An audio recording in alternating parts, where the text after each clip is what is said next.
t'adorons, Jésus, nous t'adorons, Jésus, tu es souverain.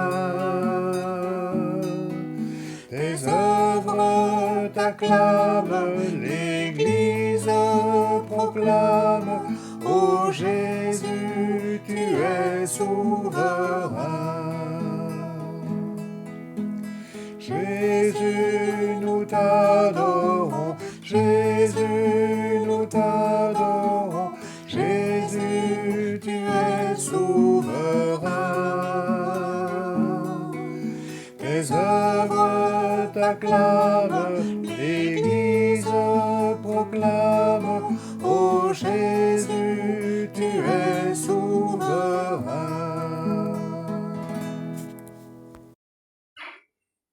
Mon sujet, c'est être mort avec Christ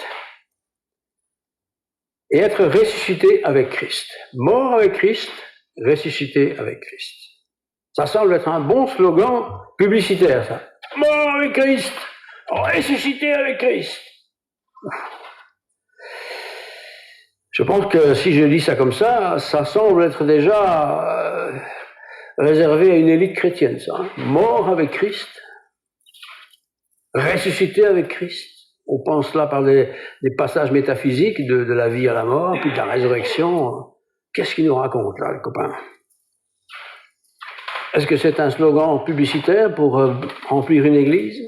Dans notre église, tous sont morts avec Christ et ressuscités. Ah, on va aller voir les gens ressuscités. Est-ce au contraire une espèce de fantasme religieux, une utopie? Mort avec Christ, ça n'existe pas, ça. On ne peut pas ressusciter avec Christ, ça ne s'est jamais vu. Utopie? Est-ce au contraire un espèce de fantasme religieux, quoi, d'atteindre ce paroxysme de la sainteté, d'être mort avec Christ et de ressusciter, quoi? C'est quoi ce charabia? C'est quoi ces paroles? C'est en tout cas quelque chose qui a été mal interprété par une certaine communauté. Mort avec Christ, ressuscité avec Christ. Une communauté qui avait été fondée autrefois par un homme de Dieu remarquable dont le nom est Épaphras. Épaphras a commencé une communauté. Il a commencé en prêchant l'Évangile, en prêchant le message de la mort du Christ et de sa résurrection. Et des hommes et des femmes ont adhéré à ce message et se sont convertis, ils ont quitté toute leur croyance pour suivre ce message de l'Évangile. Christ mort, Christ ressuscité. Christ élevé, préparant une place. Et puis petit à petit, cette même communauté qui fonctionnait bien sous la direction d'Épaphras a connu des visiteurs, des voyageurs, des discoureurs, qui sont venus apporter un autre évangile. Enfin, en tout cas, ils ont essayé. Ils ont un peu forcé, torché l'évangile. D'où la brouille dans l'église. Cette église qui était l'église de Colosse. Et l'apôtre Paul, qui va apprendre cette nouvelle, va écrire une lettre, nous l'avons dans la Bible, où il va remettre un peu les pendules au milieu du village. Alors, nous n'allons pas tout lire, parce que c'est un peu long, mais nous allons prendre quelques bonnes règles pour essayer de voir où nous en sommes, nous, en tant qu'Église, mais aussi en tant que personne, par rapport à la résurrection, par rapport à la crucifixion, par rapport à l'élévation de notre Seigneur Jésus-Christ, et puis plus tard, une autre fois, par rapport au retour du Seigneur sur terre pour chercher son Église. Épaphras, c'était pas un grand théologien, pas du tout le calibre de Paul, mais c'était un homme de Dieu qui s'était converti à ce qu'on appelle le christianisme, le message du Christ, et qui, voilà, chemin faisant, a rencontré des gens, il a parlé de sa nouvelle vie, de son changement de vie. Il a été un témoin du Christ. Les gens étaient habitués à avoir des discoureurs. C'était la méthode d'avoir les informations. Aujourd'hui, on n'a plus besoin d'entendre parler des gens, on allume la télé, on écoute la radio, on fait tout ce qu'on veut, on a les journaux, on peut être informé sur tout. Et là, non. On écoutait les discours sur la place publique. On allait sur la place et on écoutait les uns et les autres parler, raconter leurs histoires, des philosophes, des penseurs, certainement des gens de religion aussi. chacun bien sûr défendant ce qu'il veut présenter. Et Epaphras, qui discourait sur sa bonne nouvelle, qu'il avait vécu lui-même, la conversion, eh bien, a vite trouvé des adhérents à cette nouvelle doctrine qui est apparue. Bien sûr, Epaphras, étant jeune chrétien, n'avait pas la Bible sous le bras comme nous. Il n'avait pas fait des hautes études théologiques. Il n'était pas docteur en théologie, machin chouette. Il était un chrétien né nouveau qui voulait partager l'essentiel. Dans un premier temps, ça marchait très bien. La communauté se développait parce que chaque chrétien allait à son tour raconter l'évangile, c'est le témoignage. Mais, comme toujours, à un moment donné, on ne se contente plus de ce qu'on a. Ça ne semble être plus suffisant. Alors on écoute d'autres personnes qui rajoutent une petite couche. Mais cette petite couche n'est pas nécessairement de Dieu. Et nous allons voir ce qui s'est passé, tout simplement. Donc, retenez Epaphras, fondateur de cette église, et Colossiens 2, on voit ce que dans Colossiens, versets 18-19, il est dit ceci. Donc c'est Paul ici qui écrit cette lettre à l'église de Colosse. Que personne, Colossiens 2, 18, que personne, c'est personne, sous une apparence d'humilité, l'apparence d'un culte des anges, ne vous ravisse à son gré le prix de la course, tandis qu'il abandonne à ses visions. Il est enflé d'un vain orgueil par ses pensées charnelles, sans s'attacher au chef, dont tout le corps assisté et solidement assemblé par des jointures et des liens tire l'accroissement que Dieu donne. Paul est à distance quand il écrit ça. Il a reçu les informations. Conduit par le Saint-Esprit, il écrit donc que personne. Et cette personne n'est pas n'importe qui. C'est une personne qui a une apparence d'humilité. Était-ce les vêtements qu'il portait? Était-ce le vocabulaire qu'il utilisait? Était-ce les illustrations qu'il prenait? On ne sait pas. Mais c'était une apparence d'humilité. Moi, je suis humble, vous voyez. Regardez, j'ai qu'une chemise. Je mange une tartine par jour. Vous rencontrez cette personne, il est quelle modeste personne, il est content de ça. Voilà. C'est une apparence d'humilité. L'apparence. Et je nous encourage ce matin à ne pas avoir des apparences fausses, mais que ce que l'on voit chez nous soit réel et authentique. Que personne sous une apparence d'humilité, ou même un culte des anges. Les anges, on ne se voit pas, mais les anges, c'est des êtres célestes. Et certains prédicateurs, visiblement, prêchaient en disant que, ben voilà, les anges leur ont donné des instructions. Ça existe toujours aujourd'hui, des gens qui ont des visions comme ça, où ils sont dans les sphères que je ne sais pas trop où, et ces sphères leur ont parlé, ils ont eu un rêve, des visions, des choses pareilles. Ça existe toujours. Attention. Attention que personne ne vous ravisse, qu'il vous prenne, qu'il vous récupère à son gré le prix de la course. Vous êtes dans la course de la vie chrétienne. Eux comprenaient bien le mot course, parce qu'il y avait beaucoup dans les grandes villes, comme cette ville-là, à Colosse, il y avait des sportifs, des coureurs à pied, c'était de belles illustrations, des gens qui faisaient des exploits. Et Paul reprend l'illustration pour dire que personne ne vienne, comme dans une course, vous ravir, vous récupérer. Il y a toujours des gens pour récupérer les chrétiens d'une communauté, pour les mettre dans une autre. Chez nous, c'est mieux. Parce que chez nous, c'est comme ça, chez vous, c'est comme ça, c'est pas bien. Oh, si c'est bien, mais il y a mieux. Venez chez nous. Que personne ne vous ravisse, que personne ne vous récupère. Tandis qu'ils s'abandonnent, donc ces personnes qui essaient, à leur propre vision. Aujourd'hui, c'est plus difficile parce que tout le monde peut avoir une Bible. Tout le monde a accès à cette Bible. Et des commentaires sur cette Bible. Aujourd'hui, c'est encore pire. On peut zapper, si on veut, sur toutes les chaînes du monde. On peut passer sa journée à regarder des grands prédicateurs de toutes les sortes. Ça ne veut pas dire qu'on est capable de discerner ce qui est vrai du faux.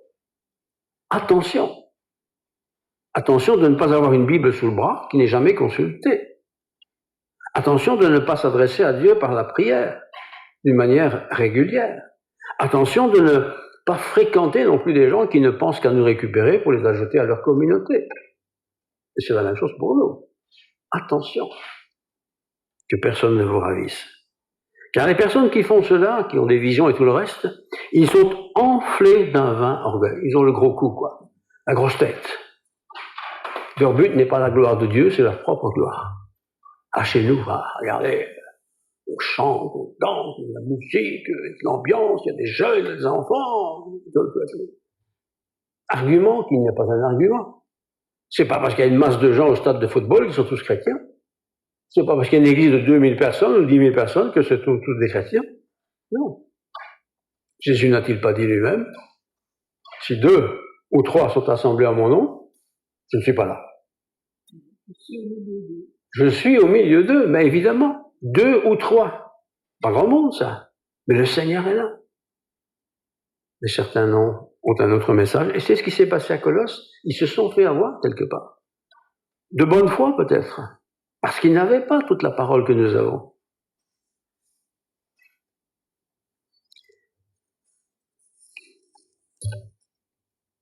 Je relis le verset 19 du chapitre 2. Sans s'attacher au chef, dont tout le corps, insisté solidement, assemblé par des jointures et des liens, tire l'accroissement que Dieu donne.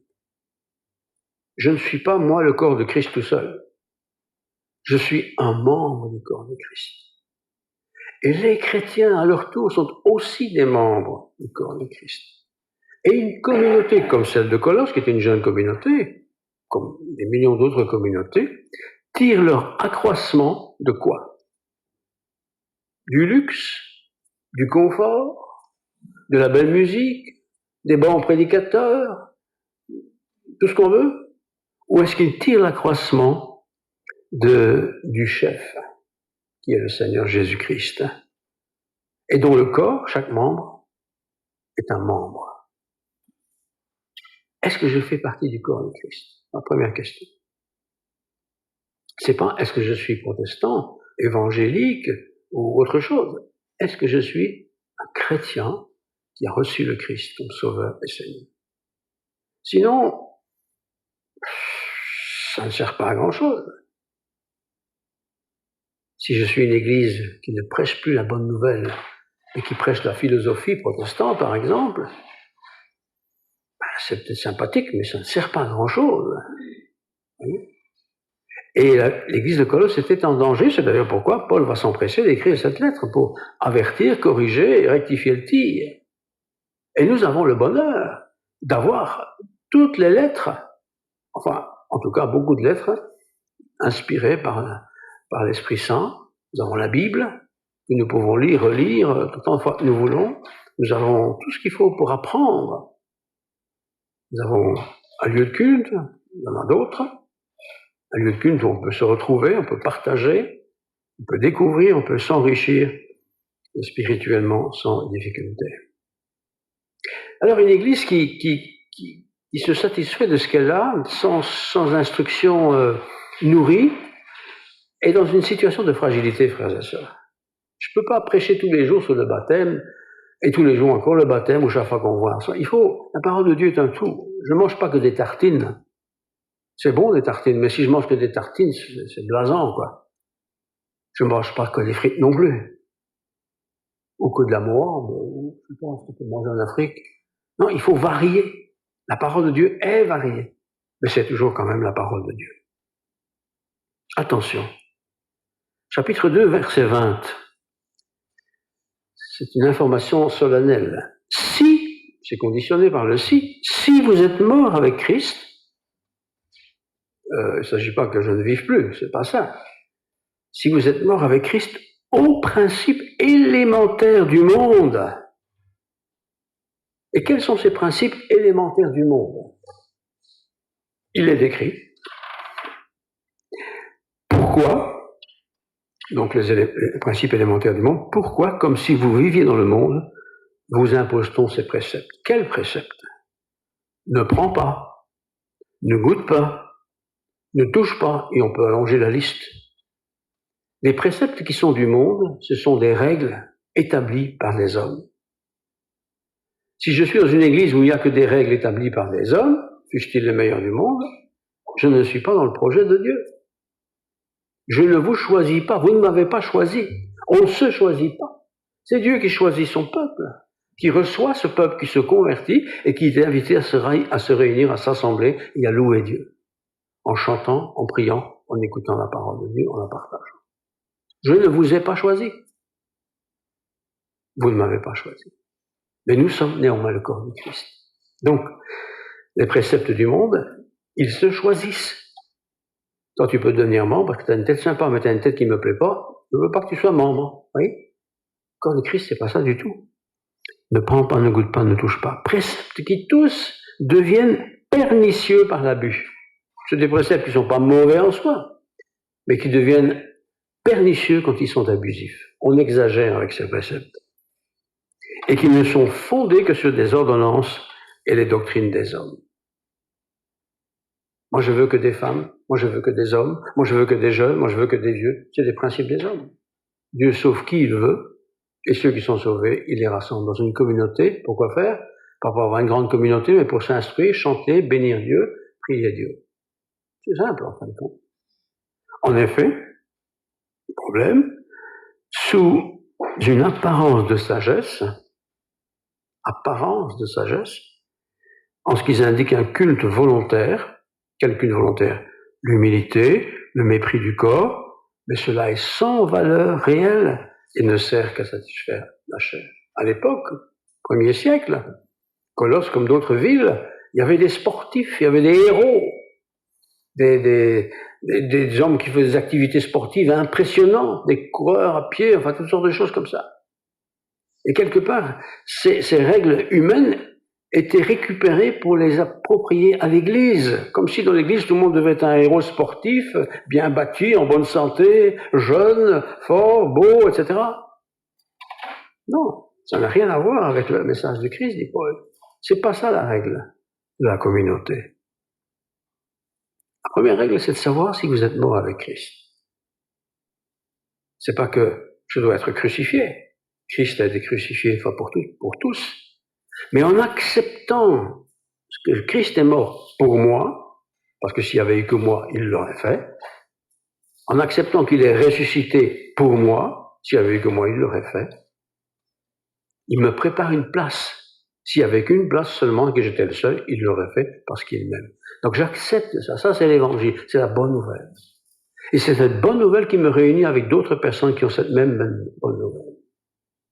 Et qui essaient de communier ensemble pour la gloire de Dieu. Mais à Colosse, il s'était passé ce qui se passe quand même souvent, c'est que des gens qui n'étaient pas des nouveaux, philosophes, penseurs, religieux certainement, ont voulu récupérer ces chrétiens en disant que ce que vous faites, c'est bien, mais c'est pas suffisant, il faut monter d'un cran. Et le cran en question, c'était souvent ce que le prédicateur ou le chef ou les chefs du coin ressentaient eux-mêmes. Voilà. Si je suis un type qui dit, voilà, il faut courir 1 heure par jour, parce que moi je cours 1 heure par jour, ça c'est absolument pas juste. Ça peut être très bien de courir 1 heure par jour, mais de là à dire que tout le monde doit courir pour être en bonne santé spirituelle, ça n'est pas vrai. Vous voyez, on impose des choses qu'on fait soi-même peut-être, mais qui n'ont rien à voir avec la foi chrétienne, qui n'ont rien à voir avec la piété chrétienne. Ils ont en vérité une apparence de sagesse. Ça y ressemble. Non? Ils ont même l'impression qu'ils indiquent un culte volontaire. Ils ont même de l'humilité. Ils sont humbles, dirait-on. Ils ont même le mépris du corps. Votre corps ne compte pas. Mais cela est sans valeur réelle. C'est pas que c'est rien, mais c'est sans valeur réelle. Et ça ne sert qu'à satisfaire la chair. Par exemple, vous voulez jeûner pour le Seigneur. Très bien. Alors vous avez décidé que lundi prochain, vous allez jeûner pour le Seigneur. Très bien. Mais si vous le claironnez à tout le monde que vous allez jeûner la semaine prochaine lundi, vous avez perdu l'intérêt de ce jeûne. Et vous perdrez encore un double intérêt si vous dites à tout le monde, après, il faut faire comme moi. Il faut jeûner 1 jour par semaine. Peut-être que toi tu es convaincu qu'il faut le faire, très bien, mais ne va pas l'imposer. Ou en tout cas dire aux autres que ça c'est quelque chose de super. Voyez? Faire fort attention que ma piété à moi devienne religion de mon coin où je suis, en imposant ce que je fais aux autres. Nous ne sommes pas vous, vous n'êtes pas moi, nous sommes différents. Mais ce qui doit nous unir, dit Paul, c'est l'œuvre du Christ, le changement que Christ a opéré dans ma vie. Alors je relis un peu le verset 15 du premier chapitre. Le Fils, en 15, est l'image de Dieu invisible. Il est l'image du Dieu invisible. Le premier-né de toute la création. Car en lui, donc en Christ, ont été créées toutes les choses qui sont dans les cieux et les sur la terre, les visibles et les invisibles, les trônes, les dignités, les dominations, les autorités. Tout a été créé par lui et pour lui. Donc tout ce qui est créé n'est pas pour moi, c'est par lui et pour lui. Il est avant toute chose. C'est pas ce que les discoureurs ou les philosophes du coin disaient, parce qu'eux, ils voulaient mettre en avant leur philosophie, ou leurs idées de l'époque. Il est avant toute chose, et toute chose subsiste en lui. Toute chose existe et subsiste en lui. Il est la tête de l'Église. Il est la tête de l'Église. Qui est la tête de l'Église? Est-ce que c'est moi? Si c'est moi, virez-moi tout de suite, franchement. Est-ce que c'est quelqu'un d'autre? Non. C'est le Christ qui doit être la tête de l'Église. Et le Christ s'est révélé, il s'est fait connaître, il est mort, il est ressuscité, il est élevé, il prépare une place. Il est la tête et le corps de l'Église, il est le commencement et le premier-né d'entre les morts, afin d'être en tout le premier, car Dieu a voulu faire habiter toute plénitude en lui. Je veux la plénitude? Très bien. Alors confie-toi au Seigneur. Regarde le Seigneur, vis pour le Seigneur, vis avec le Seigneur. Et à Colosse, évidemment, c'est une jeune église. Ils n'ont pas des bibliothèques remplies de livres et de documents. Ils ont les informations que les prédicateurs itinérants racontent, évidemment. Et même si le fondateur avait été sérieux, et que les gens, par contre, allaient sur les places publiques écouter tous les prêcheurs de toutes sortes, la confusion vient très vite dans la tête. Et on doit faire attention lorsqu'on ouvre la télé ou quand on suit des émissions. Et on a tenté plus. Et au début, tout a l'air sympa, et puis on se dit, mais qu'est-ce qu'il nous dit là? Ah, il a dit ça, hein? Oh, il a raison, succès, regardez, on va faire la même chose. C'est peut-être pas juste ce qu'il a dit. Peut-être qu'il le fait, peut-être qu'il a raison, peut-être qu'il a tort. On doit examiner toujours, dans les Écritures, si ce qu'on nous dit est vrai. C'est un principe, ça. C'est pas parce que je vous le dis qu'ils vont me croire, hein. Mais prenez la Bible, lisez-la, réfléchissez-y. Bon travail pour une semaine, ça. Attention de ne pas se faire avoir comme l'église de Colosse s'est fait avoir. Mort avec Christ, chapitre 2, verset 20. Si vous êtes mort avec Christ, à quoi? Aux principes élémentaires du monde. Quels sont les principes, les règles élémentaires du monde? Moi, je suis mort à ces principes. Faites du sport. Très bien, faites du sport. Faites du sport au moins 1 heure par jour. C'est vous qui le dites, hein? Moi, je n'ai pas besoin de ça pour être en bonne santé. Et je ne vais pas rester assis dans un fauteuil toute la journée non plus. Il faut de la sagesse. Il faut de la sagesse. Alors, si vous êtes mort avec Christ, c'est la question que Paul écrit, aux principes élémentaires du monde, tous ces trucs basiques, là, vous les suivez plus. Alors pourquoi vous laissez-vous avoir? Pourquoi, comme si vous viviez dans le monde, vous ne vivez pas, mais comme si vous le viviez, vous impose-t-on ces préceptes? Alors là, ils sont réunis en chrétiens, il y a ces prédicateurs occasionnels qui se présentent, et qui disent des choses qui contraignent les gens à faire. C'était quoi? C'était toutes sortes de choses. Fais ceci, ne prends pas, ne goûte pas, ne touche pas. Voilà, toutes sortes de choses qu'il fallait faire en tant que chrétien né de nouveau. Mais tous ces principes, dit Paul, il est basé sur les convictions et les pratiques de gens qui ne sont peut-être pas dans le droit chemin de Dieu. On doit faire attention à ça quand on écoute comme ça des prédicateurs à toutes les sauces, dans toutes les directions. Pas parce qu'il crie fort qu'il a raison, hein. C'est pas parce qu'il est beau ou laid qu'il a raison. C'est pas parce qu'il est blanc ou noir qu'il a raison. C'est la parole de Dieu qui a raison.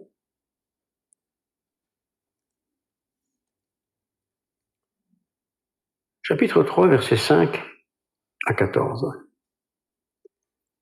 Par contre, il dit aux chrétiens de Colosse, en écrivant, « Faites donc mourir ce qui dans vos membres est terrestre. » Les membres, ce n'est pas les personnes, hein, on va faire mourir les membres. Mais ce qui est dans mon corps,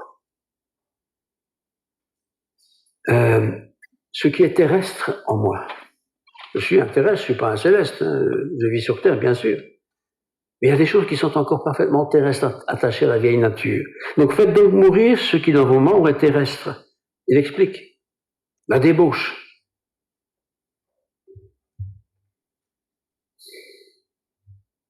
Il y en a de la débauche, même dans l'église, vous savez. Ce qu'on appellerait ici le scandale, quoi. L'impureté. Que d'impureté dans l'église. Il faut faire mourir ça. Mais, on peut dire ça c'est les autres, mais dans ma propre vie, est-ce qu'il n'y a pas de l'impureté? Des passions. Voilà, je suis passionné par quelque chose. Des mauvais désirs. Oh. La cupidité, le pognon, qui est une idolâtrie. C'est à cause de ces choses, et sans doute d'autres, que la colère de Dieu vient sur les fils de la rébellion. Dieu, ça le met en colère. Quand ses enfants, les enfants nés de nouveau, dans l'Église, pratiquent ce genre de choses. Mais ces philosophes qui passaient, ils avaient chacun leur petite histoire. Ils avaient leur petit dada, l'un c'était une chose, une autre chose. Et les chrétiens se plaisaient dans ce qu'ils racontaient, parce que il y a toujours une chose qui m'arrange bien, quoi. Si vous êtes quelqu'un qui aimait vous lever à 5 heures du matin, pour vous, c'est le bonheur. Il y a un prédicateur qui vient, il dit qu'il faut se lever à 5 heures pour être un bon chrétien. Vous dites, mais celui qui a du mal à se lever, il ne se lève jamais avant 9 heures. C'est écrasé, le pauvre, hein. Oh, qu'est-ce qu'il me raconte, là? Je sais pas, trop dur. Mais celui qui se lève à 5 heures du matin, à 8 heures du soir, il est peut-être au lit.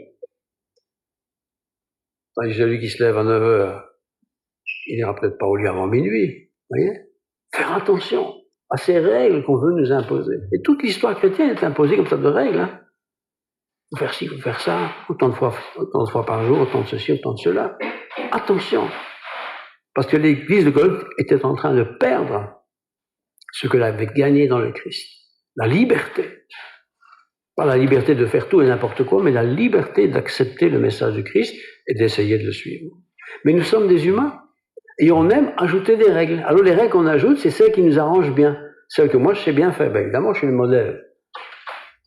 Moi, je n'ai pas de problème à me lever à 6 heures au matin, je me lève toujours à 6 heures au matin. Maintenant, si je disais, tout le monde vous devez vous lever à 6 heures, comme ça vous avez du temps pour lire votre Bible, ce ne serait pas juste. Ce ne serait pas juste. 3, 5, 14, je continue. Il y a ici, alors, verset 9, ne mentez pas les uns aux autres. Vous vous rendez compte? Mentir les uns aux autres. Hein. Vous étant dépouillés du vieil homme et de ses œuvres, donc ma vie d'avant chrétien, et ayant revêtu l'homme nouveau, qui se renouvelle dans la connaissance selon l'image de celui qui l'a créé, l'homme nouveau qui me revêt ma vie de chrétien, qui se renouvelle, qui s'entretient par la parole de Dieu. On y revient toujours. Hein.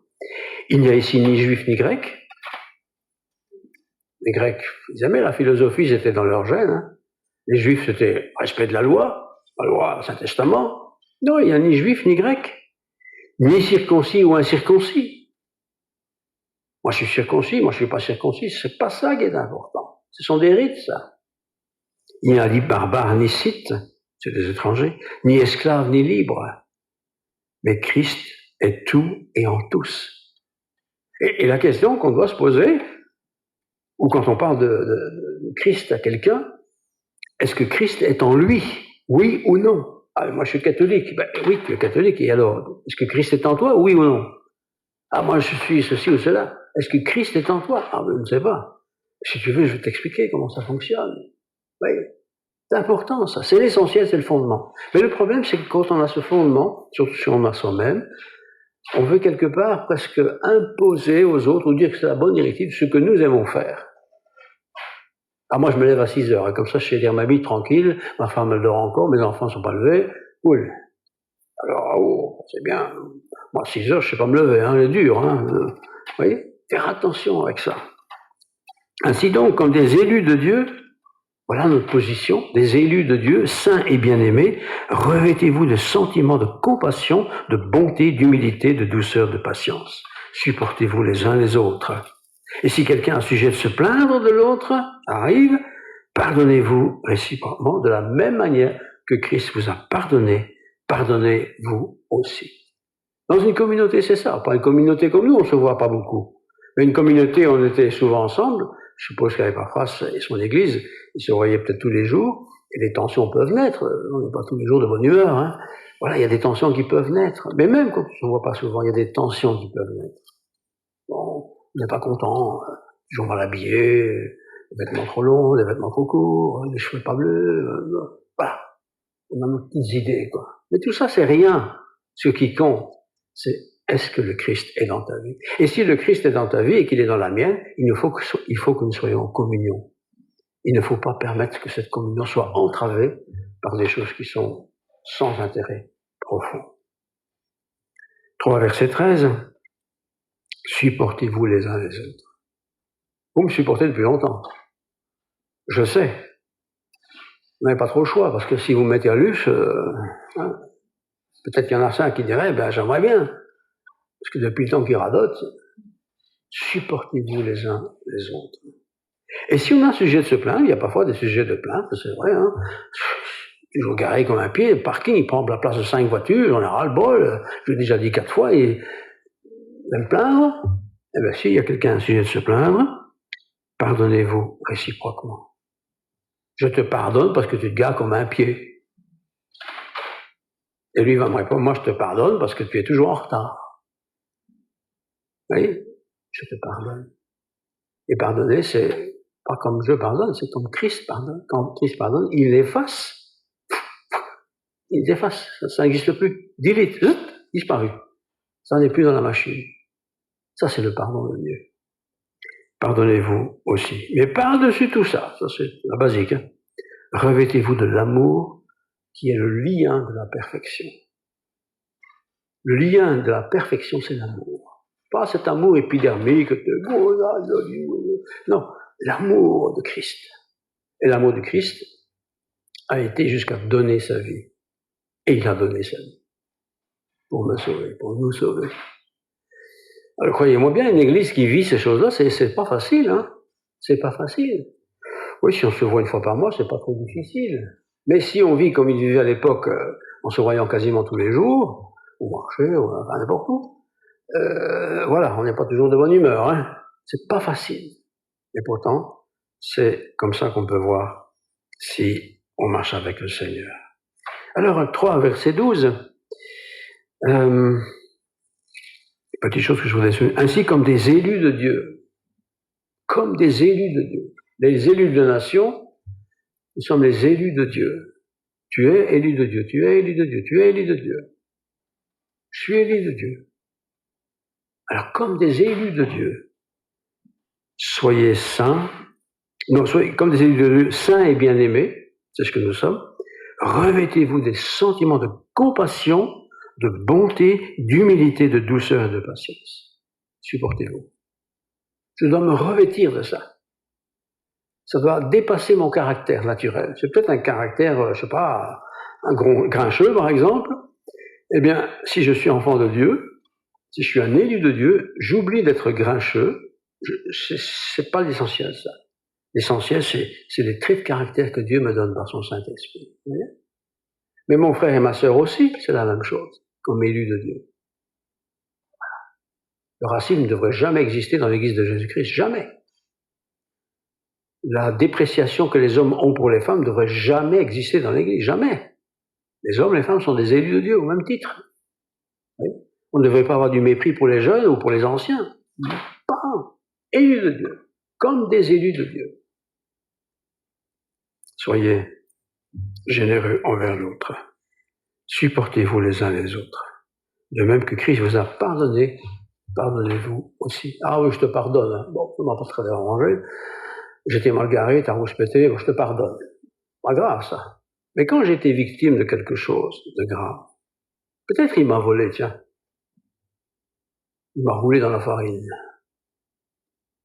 Un frère qui va à l'église et il m'a roulé dans la farine. Ah non, hein, une fois, mais pas deux. Non. Pardonnez. Combien de fois moi j'ai offensé Dieu? Et Dieu me pardonne toujours. Et qui suis-je moi pour ne pas pardonner? C'est d'abord au sein de la famille, physique, au sein de l'église sûrement, mais aussi à une plus grande échelle, quoi. Pardonnez-vous réciproquement, quoi. Pas facile, hein? Les philosophes n'avaient pas du mal à pardonner, n'avaient pas facile à pardonner, hein. C'était pas leur message. Les chrétiens, oui. L'amour étant notre revêtement, notre par-dessus, si je peux dire, et que la paix du Christ, 3.15, avec laquelle vous avez été appelés pour former un seul corps, règne dans vos cœurs et soyez reconnaissants. Ce qui doit régner dans nos cœurs, dans la communauté, c'est la paix de Christ. C'est pas notre trait de caractère de Belge ou de Luxembourgeois. Ce qui doit régner, c'est la paix du Christ. J'ai été appelé à vivre la paix du Christ, à refléter la paix du Christ. Voyez? Et si je boude sur quelqu'un pendant 6 mois parce qu'il m'a vexé, je suis pas dans la paix du Christ. Pas facile, le chrétien. Mais c'est pourtant une des grandes beautés. Et puis je termine avec notre culte à tous, que la parole de Christ, 3.16, demeure en vous dans toute sa richesse.